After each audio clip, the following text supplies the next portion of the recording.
When I hear about the Birkie warriors, he's the person that comes to mind just because I've lived the life with him and he's just the strongest, most determined, most motivated person I knew. So, well, I knew when I said yes to him, my life would always be an adventure, and it was that. I don't regret a minute of it other than losing him too soon. Welcome to the Birch Legacies podcast. We are sharing stories celebrating the motivation, the perseverance, and the lifestyle choices necessary to reach the status of Birchlegger. That is, skiers who have completed 20 or more Birkies, Korteloppets, or a combination of both. We would love to hear from Birchleggers young and old who have a story to tell about what keeps them coming back year after year. Information about appearing on this podcast is in the podcast notes.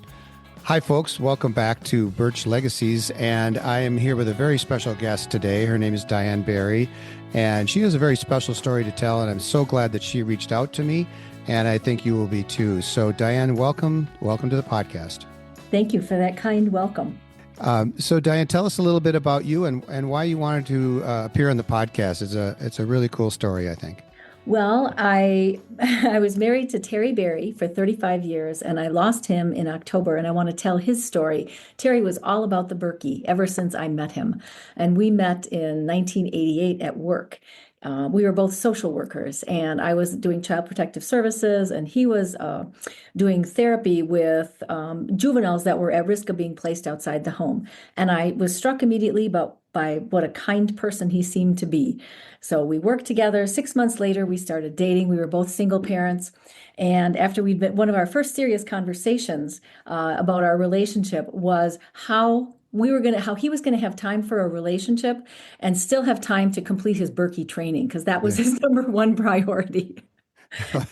See, from the beginning, you knew where you fit in. I knew what I was getting into, yes, but I didn't Yeah. realize how much a big part of my life the Birkie would be, even though I would only do a Korteloppet one time. So after we had been dating about 2 months, he invited me to go away for a weekend, and I had visions of a romantic weekend. He Uh-huh. told me, "We're going to the Great Bear Chase." That meant nothing to me. Yeah, I had no yeah. idea what that was. So we get in the car. We start driving north. He stops at a sporting goods store and he tells this friend of his what he was looking for.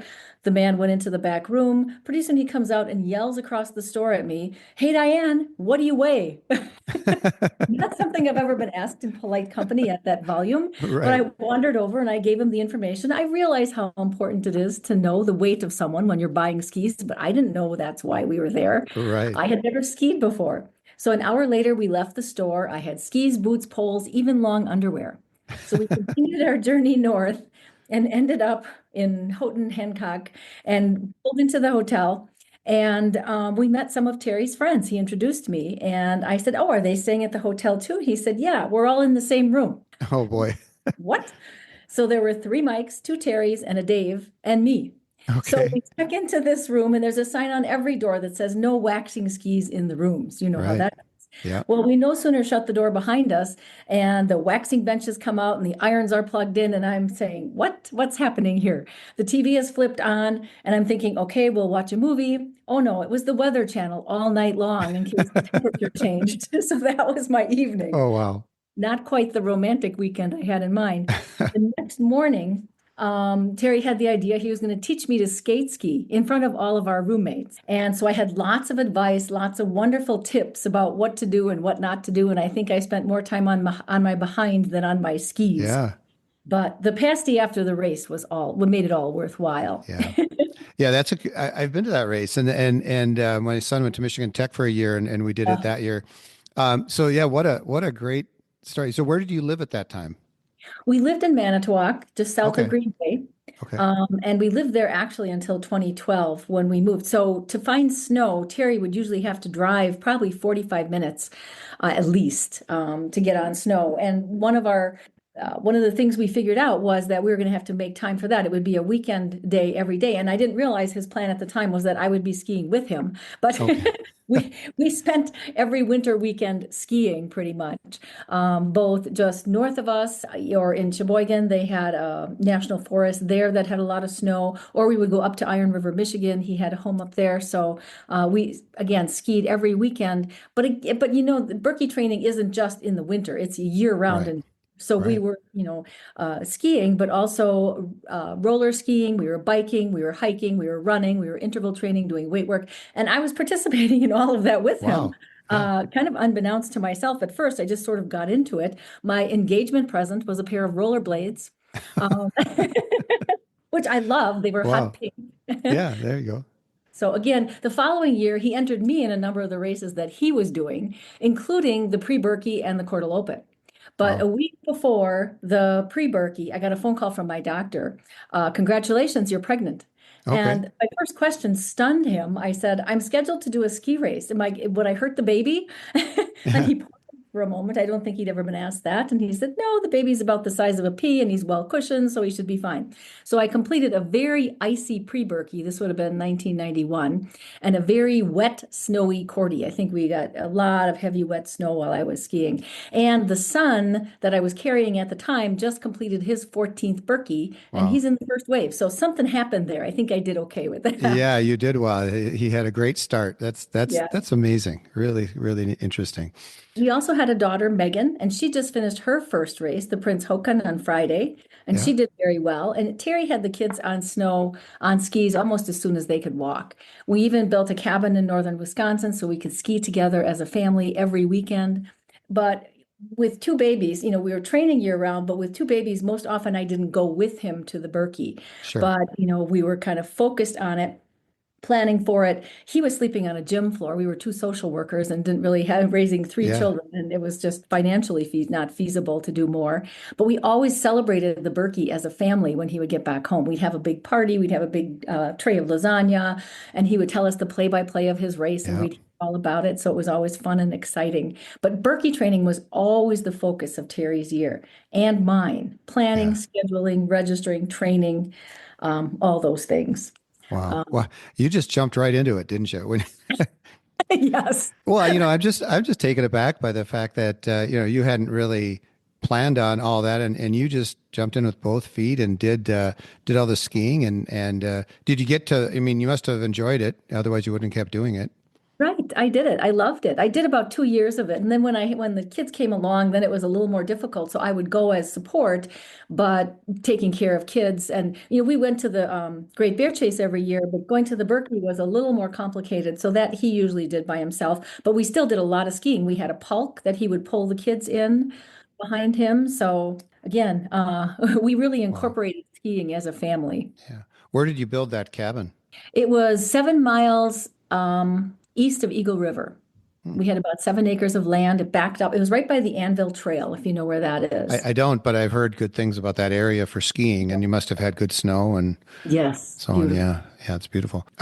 So then, as far as the his, well, it sounds like you said, logistically, it was important that you were raising those little ones on the weekends when he was skiing. You told me he had so he recorded some of his memories from his early races. Do you want to talk a little bit about some of that? Yes. Our son gave us the Storyworth collection, and I found his recollection of his first Berkey last night as I was looking through things. And I'd like to just read that. It's just a page. Yes, please. When I lived in Kenosha, I would frequent a backpacking store that also sold cross-country skis. It was there in the mid to late 1970s that I bought my first pair of wooden skis as an adult. After I bought the skis at the backpacking shop, the owner offered a class on how to classic ski. There was no skating technique in those days. My first ski trails were on the University of Wisconsin Parkside campus between Kenosha and Racine. It was also where I skied my first cross-country ski race. I saw a poster at the backpacking shop about a race in northern Wisconsin called the American Birkebeiner. I thought it looked like an awesome race and one I did not think I could yet take on, so I kept thinking about it over the next year. When a friend, Scott, said he was interested, we decided to register. Over the spring, summer, and fall, I was running a lot and entering races, so by the time of the Birkie, I was pretty well prepared. I was so excited and filled with adrenaline at the time of the mass start at Telemark. I was literally running up the hills. After a while, I settled into a fairly steady pace. The kilometers dragged on and I slowed down. When I got to a food station, I took water and orange slices. To my surprise, I had an immediate burst of energy, and at each following food station after that, I would experience the same jolt. I Mhm. finished the race in about 5 hours with tears streaming down my face. I was so elated for completing a long, tough race over challenging and beautiful course that had lots of snow. At the time, I did not know it, but I had already contracted what was later to be diagnosed as Birkie fever. From then on, I entered every cross-country ski race I could get to to and fit into my schedule. Wow.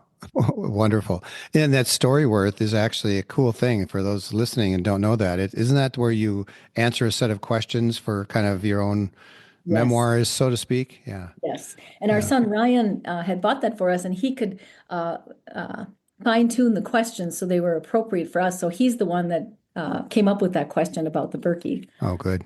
Yeah. A friend of mine just did that and has the book. He was showing me the book. It's quite a cool family, place to keep the memories. So that's It's interesting that he precious. recorded that. Yeah. So then, when you came along in his life, so to speak, you found that he done a number of Birkies by then. Because I think when you told me when you guys met, it was quite a bit after that. He had done 8 Berkeys by that time. Okay. Yeah. And did he do them every year? Or were there times when it was interrupted by other things?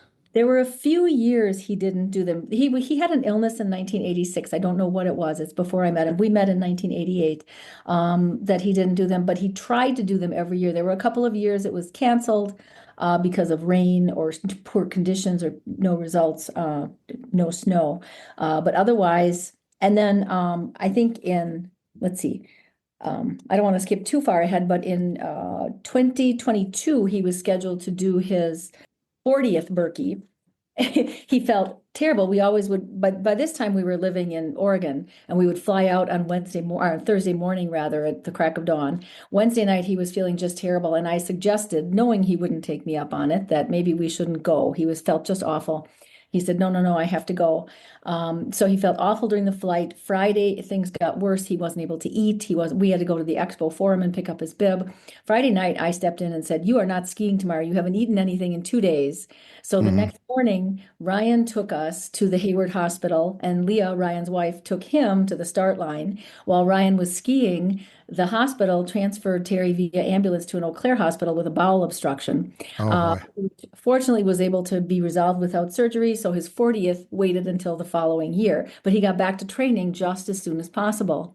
In 2017, he felt a pain in his hip in May, or that, yeah, pain in his hip. And he was thinking, okay, I have to get this taken care of before the Berkey. So I have Yeah. to get figured out if I need it. It was the motivation for medical treatment was always Berkey focused. Oh, Okay. absolutely. I Otherwise, could. he wouldn't have done anything. So Right. ultimately, he was diagnosed with metastatic prostate cancer. And he went in, he got his chemotherapy done, finished in October, went right back to training, and did the next Berkey in February of 2018. So he didn't even miss one that year. Yeah. So that's Wow. just incredible. Yeah, I have a pretty good streak going myself, and when people ask me how to keep the streak going, I said it's luck, and I schedule all my surgeries for summer. So Yes, exactly. I've had I think I've had four surgeries on mechanical things like foot, knee, Yep. shoulder, and I always make sure.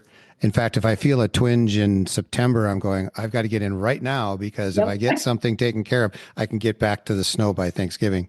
Exactly. Yeah, I'm sure there's a lot of listeners that can relate to that kind of thing. The streak is important, and just getting back up there is such a big part of all of our lives. Mhm. As far as so you mentioned that in a lot of the days he was doing the gym. Did he find better accommodations later on? Like, Oh, did you? yes. Okay. Yes. Oh gosh, about 10 years ago, we started finding different hotel accommodations. And, in terms of planning for the Berkey, that was kind of my domain. Hmm. I get them registered. And initially, training would start in March right away after the Berkey was done. And then they'd be focusing on training. And then by May, back in the day, the price increase would always be right around Memorial Day weekend. So we'd always Right. register he and Ryan. That was my job before Memorial Day. So they'd be registered. And then in summer, it would be making phone calls and looking online for housing. And then in fall, we'd start looking for flights because 2012, we left Wisconsin and moved out west. So they Okay. had to fly back. Tell me So about the train. What was the training like there in Oregon? You have to run up into the mountaunds to get some snow, or what do you have there? actually, it's about 25 minutes from us. We have the Virginia Meisner Snow Park. They keep it beautifully groomed. It's a lovely set of trails. They always have enough snow. And then he also had a pass for Mount Bachelor Nordic Center. They have amazing trails too. So he had two great options. Okay. and we've always had really good snow. Last year was a little iffy up until just after Christmas, but the mountain, Mount Bachelor, has 119-inch base right now. Wow. I think that's the highest it's ever had, so they're And happy. and how far is that from where you live? That's probably more like 35 minutes, 40 Oh, minutes. okay. So I mean, But certainly you just go up for the day kind of thing. Yeah. yeah, much closer than what we had in Wisconsin when we lived Yeah. in. So then does he have a training group up there? Did he have a group of people that he trained with in the area, or did he go out on his own? He pretty much went on his own. Occasionally he would meet Ryan. Sometimes I would go with him, but a lot of his training he did on his own. Okay. And you said he was a runner. Did he keep running and so on throughout his life? Yes, he hasn't done a marathon in a while, but he's done, I want to say at least a dozen marathons over his life. He's even done an ultra with a team. He has done triathlons. He's done quite a bit of rollerblading. So yeah, a lot of different training, loves pretty much any sport. Talk a little bit about some of the other, one of the things that I think about when I think about the routines and so on of the weekend and so on. Did you guys as a family have, you mentioned the lasagna dinner afterwards. How did the lead up to the day or days work out with you guys A lot of that was a little tense because he would have to be packing and scrambling to get things together for right before the with the Berkey. travel? Yeah. Yeah, just regular weekends, we would always love to go to the cabin because it was just a laid back cabin experience. And then Saturday was the intense skiing day, but then pretty much all the rest of the time at the cabin was pretty relaxed. But leading up to the Berkey, he was scrambling to pack. We'd always try to feed him pasta the night before he left, and leave little notes in his bags, letting him know we were thinking about him and doing Mhm. that kind of thing. Um, so there wasn't much other than coordinating where he was going to stay, when he needed to fly to get there, and that kind of thing. There wasn't much of a role for the rest of us when he was going to Mhm. the bird. Yeah. How many of you went to the Berkey when you were from Oregon? Did you all go, or does your son live in Oregon as well? Yes, he lives about 20 minutes south of us. And your So daughter? my daughter's in Livermore, California, in the Okay. East Bay area. She lives with her older sister, who was not able to come because she has three children, including an infant. But Yeah. this year, Ryan, our son, Leah, his wife, his 3.5-year-old son, Espen, their newborn daughter, who's 4 months old, came. And then Megan also joined us from Livermore to ski her first race. So Right. that, And you shared a picture with me, that picture of you and the family with the poster, yes, celebrating his life. Again, very poignant, and like you said, he passed away in October, just this past year, while training yes, for his. He was going to ski this year, and it would have been his 42nd. 42nd. Yeah. So he did 41. He did that in 2024. And this summer we did a great road trip. We went to New Mexico, did some hiking in the mountains there, went to California, visited our daughters and saw the new baby, and came back here in mid-July. Later in July, he started having some abdominal pain, got him into the doctor. They did a bunch of tests. On September 19th, he was diagnosed with an aggressive form of liver cancer, completely unrelated to the prostate cancer, Yeah. which was all under control. And I really think it's because of he was in such great shape. He was so strong from training for the Berkey that he handled the prostate cancer and all of the treatment that he had so successfully. But this was a very aggressive form of cancer. He went in for chemo. It really depleted his system and really did a number on him. On October 17th, he had two infections. He was admitted to the hospital. The first thing he said to his cancer doc was, you need to get me to the start line of the Berkey. That's Yeah. all I need from you. I can take it from there, basically. Yeah, yeah, and you guys went there and his place and certainly created a wonderful memory for everyone in your family and for those of us that are listening here too. I think it's very inspiring. I think to realize that someone like just any one of us. I mean, Terry sounds like a very special person, but a lot of the people in this race and living this lifestyle are doing it because, well, for a lot of reasons, but we all have our connections through a network of friends and family to this place and love coming back every year. And it means so much, as you've expressed, as it did for Terry. Yes. Yeah, so what else did you want to share? I know you just wanted to make sure that, to honor kind of what he stood for and kind of how this all fit into all of your lives. What else did you want to talk a little bit about? Well, a couple of things. One of your questions was most memorable Birkies. I can Yeah. tell a couple of those. Yeah, One of please. Yeah, them please do. was 2009. It was Terry's, I think, 27th, but Ryan was coming along with a friend from high school. They were going to do the Prince Hoken race. And somehow between the two boys, they locked the keys in the car. And Terry had the other set of keys and he was skiing the Birkie at the time. So they ended up missing the race. So that Oh was no. the race that wasn't. Ryan reminded me of a very cold year. I don't know if it was 2011 or which one it was, but he said they were checking our eyes for frostbite as we crossed the finish line. Hmm. That was impressive on him. In 2014, 16 inches of fresh snow during the race, and they were plowing the snow off the course Off as the course. I we were remember that. doing It's it. like they were literally taking the snow away. We had too much. And I think it was 2012, the last year at Telemark, Ryan said it was, but Terry won a ski erg in the raffle at the party Oh wow. after the race, and he was so excited. He used that thing religiously. So he just loved having it, but it really made an impression on him. He was so excited that he won it. So that was a Yeah, big deal. that's a great prize. I didn't It realize they was, gave those yes. away. Those are worth a lot, and they're really really helpful for training. Yes. And a couple of traditions, when we started flying, when they were driving, they would often drive up on Friday, but when we started flying, they started flying in on Thursday so they could kind of get there, get settled, get Hmm. settled in, get to the grocery store, get to the marketplace to pick up bananas and oatmeal and beer. Yeah, yeah. Those were the So priorities. that's it. The three food groups. Yeah. Yeah, right. And so then the next morning would be the expo, pretty much all morning, bib pickup and shopping, all of that. Then going to New Moon and the other Hmm. ski shops around, kind of shopping, walking around, going to St. Joseph's for the spaghetti feed after that. And then Hmm. afterwards, walking around to let the spaghetti settle. But there was always a contemplative walk down Main Street, just kind of thinking about the race and Hmm. taking it all in and looking at the streets full of snow. Since they've had the International Bridge, they would usually walk up and look down and just kind of envision the race for the next Hmm. day. It was usually a very quiet walk. Nobody would be talking. People would just be kind of meditating on the snow or thinking about it. And then we'd gradually walk back to the car and come back to the hotel.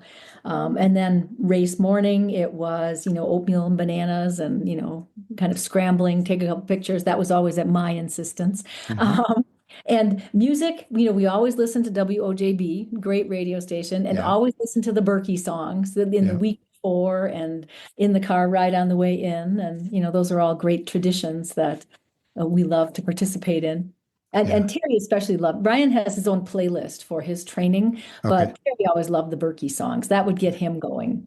Yeah. Oh, that's so cool. So they skied. How many did they ski together then, do you think? Do you figure? Well, Ryan completed his 14th, so I would say they skied 13 together, except the year Okay. of COVID. I think Ryan went in person and Terry didn't. Terry did a Okay. virtual that year. Yeah, and so it's a longtime family tradition, and that little one I see in one of the pictures here, as you say, the little boy, and Yes. is he going to be doing He's going to do the Barney Berkey next year. He'll be, Okay, good. yes, he would have done it this year, but we were scheduled to get into town on Thursday when he would have had to Yeah, race. So right. the plan already is that Espen is going to start racing next year. That's part of Terry's legacy. Yeah. And one of the things that Megan promised her dad in the hospital was that she would do the Prince Hoken race.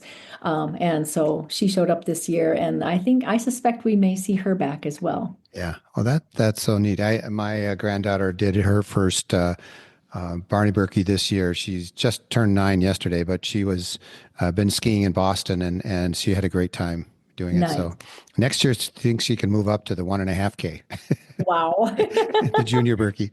That's So yeah, impressive. it's fun. It's so, I'm sure as the mom and the grandma, it is a lot. It means a lot to you too. So, Yes. do you think you'll be continuing to travel with your son to the Berkeys in the future? I think so. One of the first things I thought after Terry passed was I can't go to the Birkie this year. I'd been planning to come.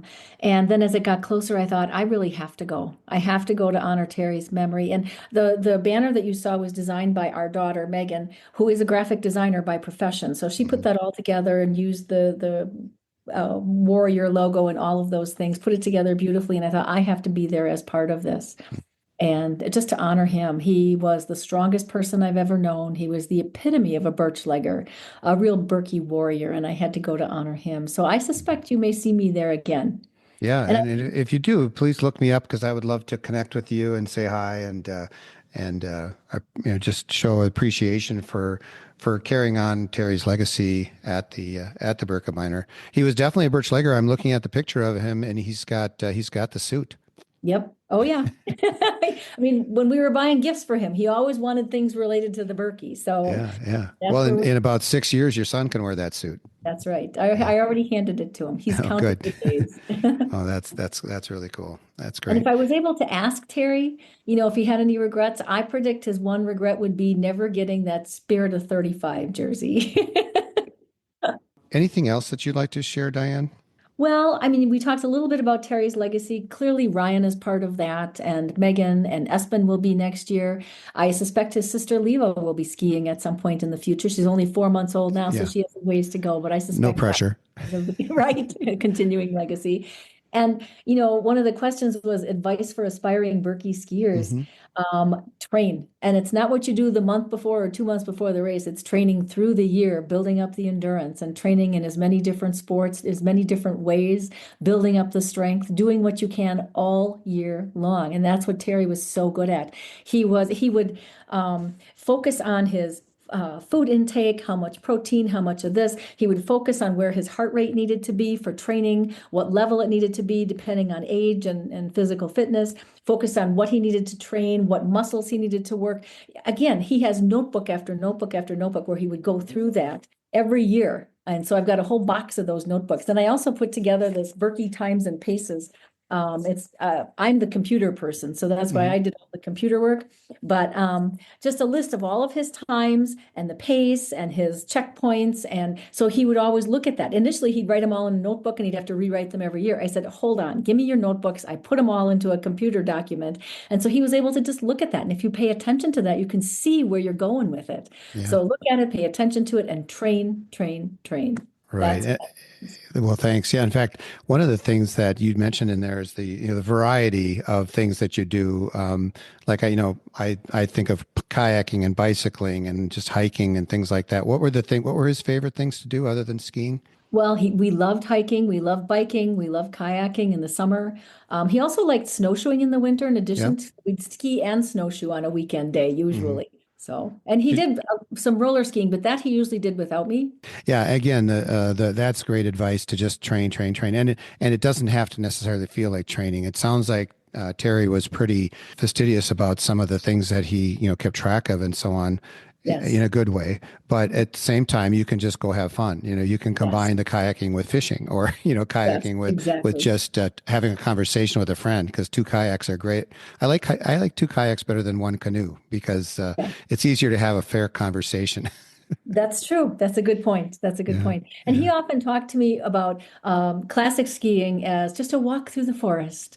It's just hmm, a walk through the forest. It's just delightful. The problem is skiing behind Terry Berry, it's not a walk through the forest. I was racing to keep up with him. yeah. So I was out of breath and he was walking through the forest. Yeah, So yeah. I've had training partners like that. It's tough. It's tough when they're doing that. They're waiting for you on every hill, and by the time you get there, they're ready to go again, and now you're back where you were before, just falling behind. exactly, exactly. Well, Well, I knew when I said yes to him, my life would always be an adventure, and it was that. I don't regret a minute of it other than losing him too soon. yeah, it sounds like it. It's a beautiful story, and I really appreciate you telling it. So again, thanks, Diane. Any final thoughts? I want to make sure you have a chance to talk about anything you'd like. Just that I just, when I hear about the Birkie warriors, he's the person that comes to mind just because I've lived the life with him and he's just the strongest, most determined, most motivated person I knew. So I thought he deserved to be recognized for that. So thank you again for allowing me the opportunity to tell his story. I appreciate that. Yeah, you're so welcome, and I appreciate being a party to the whole to listening to that story. Thank you. Thanks for listening. Please check out the podcast notes to see links to the Birch Leggings Club and the Birkie website.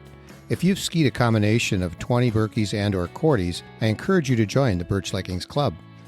If you'd like to tell your Birkie story, please contact me, John Peterson, at my email listed in the podcast notes or by filling out the guest application form linked there. Please subscribe to our program wherever you get your podcasts and leave a review. You can also text us directly from your phone or computer using the quick link in the notes to let us know how we are doing.